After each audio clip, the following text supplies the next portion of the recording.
स्वागत है दोस्तों। आज के मुख्य समाचार में आज देश और दुनिया से कई अहम और बड़ी खबर आ रही है। बात करेंगे हर खबर पर विस्तार से। राजस्थान से बीजेपी का सूपड़ा होगा साफ। पीएम मोदी ने सिख और जाटों से डरकर वापस लिए कृषि कानून। सत्यपाल मलिक का बड़ा बयान। वहीं अगली बड़ी खबर में आपको बताएंगे सरकार के खिलाफ अफसरों को बगावत का लाइसेंस, बर्बाद हो जाएगी दिल्ली, अब क्यों बिफरे केजरीवाल। एक और बड़ी अपडेट, ईडी और सीबीआई इनकम टैक्स पर सीएम अशोक गहलोत का बड़ा बयान। कहा अब तो ये लोग भी इशारा कर देते हैं। वहीं अगली बड़ी खबर में आपको बताएंगे बीजेपी छोड़कर कांग्रेस में शामिल होंगे वरुण गांधी। अजय राय के बयान से सियासी हलचल तेज। तो चलिए देख लेते आज की पहली बड़ी खबर। राजस्थान से बीजेपी का सूपड़ा होगा साफ। पीएम मोदी ने सिख और जाटों से डरकर वापस लिए कृषि कानून। सत्यपाल मलिक का बड़ा बयान। दरअसल दोस्तों, पूर्व राज्यपाल सत्यपाल मलिक ने बुधवार को एक बार फिर प्रधानमंत्री नरेंद्र मोदी पर हमला बोला है।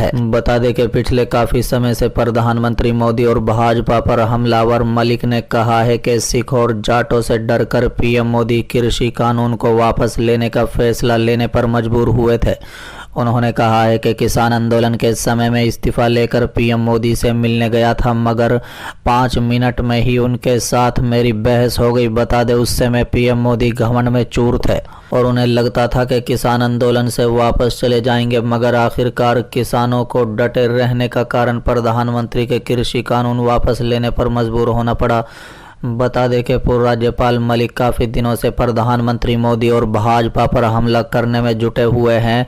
राजस्थान के सीकर में वीर तेजाजी महाराज की मूर्ति का शिलान्यास करने पहुंचे मलिक ने एक बार फिर मोदी सरकार पर जमकर निशाना साधा। उन्होंने कहा है कि किसान आंदोलन के समय मैंने पीएम मोदी को समझाने की बहुत कोशिश की थी, मगर उन्हें समझ में नहीं आया। किसान आंदोलन के 4 महीने बीत जाने के बाद मेरी उनसे मुलाकात हुई थी। प्रधानमंत्री को भरोसा था कि किसान आंदोलन कुछ दिनों में समाप्त हो जाएगा और किसान अपने घरों को वापस लौट जाएंगे। बता दें मैंने प्रधानमंत्री को समझाने की कोशिश की तो उनसे मेरी बहस हो गई। मैंने प्रधानमंत्री को समझाया कि ये जुझारू और लड़ाकू कौम है और इस कौम को गुरु ने अपने साहबजादों तक का बलिदान कर दिया था। ऐसे लोगों से लड़ाई लड़ना उचित नहीं है, बल्कि बातचीत के लिए समस्या का समाधान किया जाना चाहिए।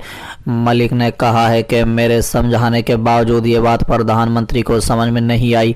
बाद में किसानों के आंदोलन में डटे रहने के कारण सिख और जाटों से डरकर प्रधानमंत्री कृषि कानून वापस लेने का फैसला लेने पर मजबूर हुए। मलिक ने कहा है कि प्रधानमंत्री ने सिखों के डर से गुरुद्वारे में जाना शुरू कर दिया। किसी को ये गलतफहमी नहीं होनी चाहिए कि ये श्रद्धा का मामला है। उन्होंने पंजाब में प्रधानमंत्री नरेंद्र मोदी का काफिला रोके जाने की घटना को याद भी दिलाया। मलिक ने कहा है कि काफिला रोके जाने के बाद प्रधानमंत्री मोदी घबरा गए थे और बाद में उन्होंने बयान दिया कि किसी तरह मेरी जान बची।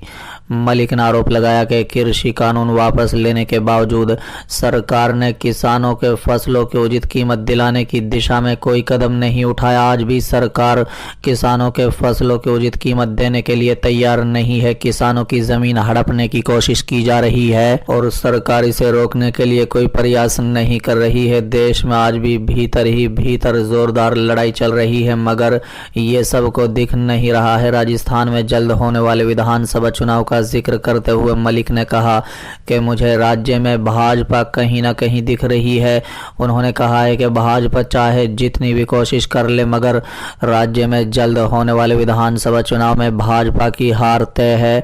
राज्य के मौजूदा माहौल से बिल्कुल साफ हो गया है कि यहाँ के मतदाताओं का समर्थन भाजपा को कभी हासिल नहीं होगा। चलिए अगली खबर, सरकार के खिलाफ अफसरों को बगावत का लाइसेंस, बर्बाद हो जाएगी दिल्ली, अब क्यों बिफरे केजरीवाल। दरअसल दोस्तों, दिल्ली में सेवा कानून को लेकर मुख्यमंत्री अरविंद केजरीवाल एक बार फिर भड़क गए हैं। सीएम केजरीवाल ने एक्स पर लिखा कि दिल्ली सेवा कानून ने अफसरों को यह अधिकार दे दिया है कि वो चुनी हुई सरकार द्वारा दिए गए लिखित आदेश के खिलाफ विद्रोह करे। बता दें कि अधिकारियों ने चुने हुए मंत्रियों को आदेश के अवहेलना शुरू कर दी है। क्या कोई राज्य या देश या संस्थान इस तरह से चल सकता है? ये कानून दिल्ली को बर्बाद कर देगा और बीजेपी यही चाहती है जितनी जल्दी से जल्दी हो सके कि इस कानून को ख़त्म करने की ज़रूरत है। दरअसल दिल्ली सेवा कानून पर अरविंद केजरीवाल का गुस्सा यूं ही नहीं फूटा। बता दें कि केजरीवाल सरकार की एक मंत्री आतिशी ने इससे पहले एक्स पर लिखा था कि अफसरों को बगावत की जो बात कही थी वो सच होता हुआ दिख रहा है। दिल्ली में मुख्य सचिव के बाद अब वित्त सचिव ने भी एक 40 पेज की चिट्ठी लिखकर चुनी हुई सरकार के आदेश को मानने से इनकार कर दिया है। दिल्ली में सर्विसेज एक्ट का हवाला देकर सरकार के तमाम काम रोकने की कोशिश की जा रही है। आतिशी ने कहा है कि वित्त मंत्री के तौर पर कैलाश गहलोत ने 5 जून को सुप्रीम कोर्ट में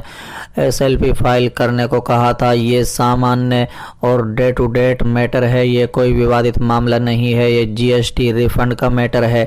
लेकिन 5 जून से अब तक ये केस फाइल नहीं किया गया, जबकि 2 बार मंत्री ने आदेश दिया था। 2 दिन पहले 40 पन्नों की एक चिट्ठी मेरे पास आई है। इसमें कहा गया है कि वित्त विभाग के प्रिंसिपल सेक्रेटरी आशीष चंद्र वर्मा हमारे आदेश का पालन नहीं करेंगे। चलिए अगली खबर। ED, CBI और इनकम टैक्स पर CM अशोक गहलोत का बड़ा बयान। कहा तो ये लोग भी इशारा कर देते हैं। दरअसल दोस्तों, राजस्थान के CM अशोक गहलोत ने CBI, ED और इनकम टैक्स पर बड़ा बयान दिया है। CM ने कहा कि इस सरकार के रहते देश बहुत चिंतित है, लोकतंत्र खतरे में है। बता दें कि CM अशोक गहलोत ने ED और CBI पर बड़ा बयान दिया है। CM ने कहा इस सरकार के रहते हुए देश बहुत खतरे में है, लोकतंत्र खतरे में है, संविधान की धज्जियां उड़ रही हैं, जुडिशरी भी दबाव में है। ED, CBI और इनकम टैक्स का तो क्या करें।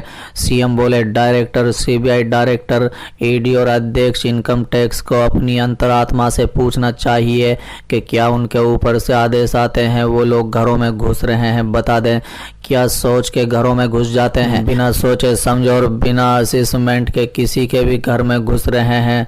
असेसमेंट करना पड़ता है, उसके बाद पता लगता है कि क्या संभावना है किसी के पास आय से ज़्यादा पैसा की। CM बोले अब किसी के भी घर में घुस जाओ कोई बात नहीं, लेकिन आपकी अंतरात्मा, आपका परिवार क्या इस बात की गवाही दे रहा है, ये सोचने का समय आ गया है। बता दें कि CM बोले इन एजेंसियों के मुखियाओं को चाहिए कि वो ऊपर वालों से 2 टूक बात करें। हम नहीं कर सकते, ये समय आ गया है, मगर ऐसा नहीं हुआ तो इतिहास उन्हें माफ नहीं करेगा। फिर चाहे वो ED के मुखिया हों, इनकम टैक्स के या फिर CBI के। CM बोले ये हमारी प्राइमरी एजेंसी है। बता दें हम इनका सम्मान करते हैं, हमें इन एजेंसियों पर गर्व है और गर्व होना चाहिए। आज अगर अर्थव्यवस्था मजबूत नहीं रहेगी, करप्शन में जीरो टॉलरेंस नहीं रहेगा तो देश आगे कैसे चलेगा। उसके लिए इन संस्थानों की मजबूती बहुत ज़रूरी है। CM गहलोत बोले हम इनका सम्मान करते हैं, लेकिन ये इतना दबाव में कर रहे हैं कि उनके अंदर से आवाज़ निकलने लग गई है। वो इशारा कर देते हैं कि हम 15 मिनट बाद में भी आएंगे, आप अपना मोबाइल वगैरह ठीक कर लीजिए। गहलोत बोले ये जो बात हो गई है उनको समझ में आ रही है कि नहीं आ रही है मुझे नहीं पता, लेकिन वो बेचारे जब जाते हैं तो खुद जानते हैं कि बिना मतलब हम आ रहे हैं, तंग करते हैं, मोबाइल ले लेंगे और पता नहीं क्या क्या करते हैं। आज वो इशारा खुद करने लगे हैं और ऐसा इसलिए क्योंकि इन हालातों में देश बर्बाद हो रहा है।